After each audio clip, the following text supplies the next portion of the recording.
2017-18 तक listed equity शेयरों और इक्विटी ओरिएंटेड म्यूचुअल फंड से पूरी तरह से ये कर से मुक्त थे, लेकिन वित्त वर्ष 2018-19 में इस तरह के एलटीसीजी को टैक्सेबल कर दिया गया है, लेकिन साथ ही ग्रैंडफादरिंग के रूप में टैक्स शेल्टर भी दिया गया। अब मुझे यहाँ पर आपसे ये समझना है कि जो ग्रैंडफादरिंग प्रिंसिपल ये जो दादाजी इंट्रोड्यूस हुए हैं, ये क्या है असल में, इसकी बारीकियां हमें थोड़ी समझाइए और किन महत्वपूर्ण पहलुओं का ध्यान देना चाहिए इसमें। ये जो सबसे पहले मुद्दा उठाया ग्रैंडफादरिंग का, ये बहुत महत्वपूर्ण एक सिद्धांत है। कोई भी बाजार से जो संबंध रखता है, ऐसे निवेशक को ये समझ लेना अति आवश्यक इसलिए है क्योंकि समझिए 14 साल तक 2004 से लेके 2018 तक capital gains tax, particularly long term capital gains tax को मान लीजिए वनवास दे दिया गया था and there was a total tax exemption. 2018 का जब बजट पेश हुआ 1 फरवरी को, तब वित्त मंत्री ने एक बहुत अहम उन्होंने एक अनाउंसमेंट की कि 18-19 से अब कैपिटल गेन्स टैक्स को पुनः लागू किया जाएगा, long term capital gains tax को इक्विटी शेयर्स और इक्विटी ओरिएंटेड म्यूचुअल फंड्स। तो सबकी चिंता का विषय ये था कि भाई इतने सालों तक हमें ये फायदा मिलता रहा, अब बजट में अनाउंसमेंट आई, उसके पहले जिन लोगों ने शेयर्स की कारोबार की उनको टैक्स नहीं, और 1 फरवरी से उसके बाद हमें टैक्स लगेगा, तो ये तो जायज नहीं है। तो इसलिए ये ग्रैंडफादरिंग का कंसेप्ट जो है वो ये है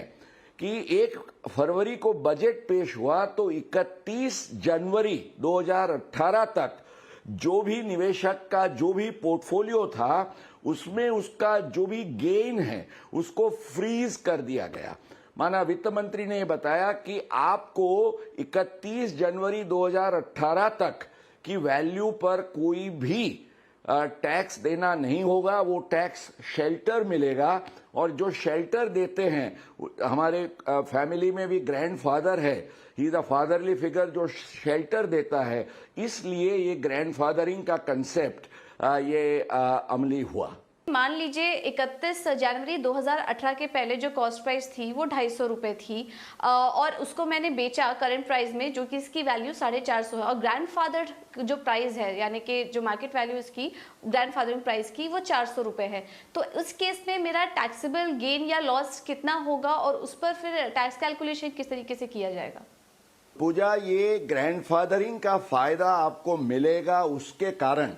आपकी कॉस्ट प्राइस है 250, आप बेच रहे हैं 450 में, तो ऐसे तो आपको बुक प्रॉफिट जो हुआ वो तो 200 रुपये का हुआ,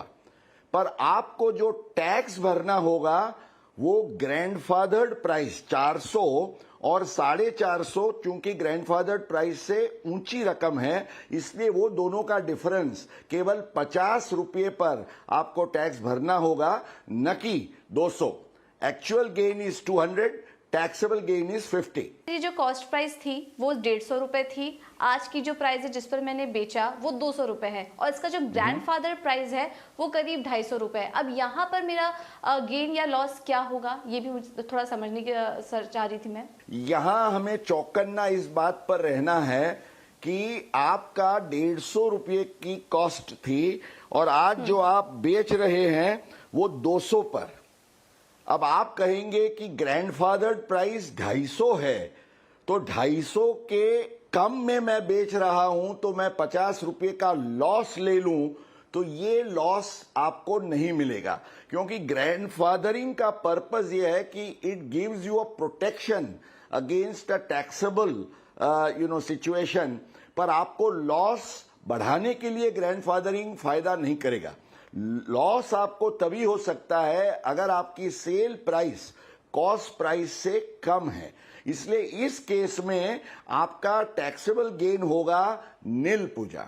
और ये हमें खास ख्याल रखना है। मान लीजिए कि कॉस्ट प्राइस जो थी वो 300 रुपए थी 31 जनवरी 2018 के पहले, अब आज मैंने उसको 350 में बेचा और उसका जो ग्रैंडफादर प्राइस थी वो 200 रुपए थी, यानी कि कॉस्ट प्राइस से भी कम थी, तो ऐसे में मेरा गेन या लॉस क्या होगा? अब इसमें आपको ये ख्याल रखना है कि यू हैव सम प्रूफ पूजा regarding your cost of acquisition, क्योंकि आपकी कॉस्ट ऑफ एक्विजिशन है 300, आपकी ग्रैंडफादर्ड प्राइस है 200 और आपने 350 में बेचा, तो your actual profit with reference to your cost is only 50 rupees, 50 रुपया है। पर अगर वो 300 का कोई एविडेंस आपके पास नहीं है तो होगा क्या, आपको पर फोर्स ग्रैंडफादर प्राइस लेनी पड़ेगी और 200 और ये 300 के बीच, 350 के बीच आपको 150 रुपये पर टैक्स भरना पड़ेगा। तो हम हमारे दर्शकों को खास तौर से ये बताएं कि जहां भी आपकी कॉस्ट ऑफ एक्विजिशन ग्रैंडफादर्ड प्राइस से ऊंची है तो उसका एविडेंस आप जरूर रखिए, क्योंकि that will help you in ensuring कि आप अननेसेसरी गेन पर टैक्स न भरें। जो प्राइस थी मेरी 31 जनवरी 2018 के पहले वो 350 थी, आज की प्राइस 250 रुपए है, मैंने उसको नुकसान में बेच दिया है और ग्रैंडफादर प्राइस भी ज्यादा ही थी, 300 रुपए थी। तो इस केस में मेरा जो नुकसान है वो कितना होगा? इस केस में भी ये हमने जो आगे वाला एग्जाम्पल देखा पूजा, उसको ध्यान में रखते हुए अगर हम हमारा कॉस्ट ऑफ एक्विजिशन का एविडेंस रख पाते हैं तो वो जो हायर प्राइस है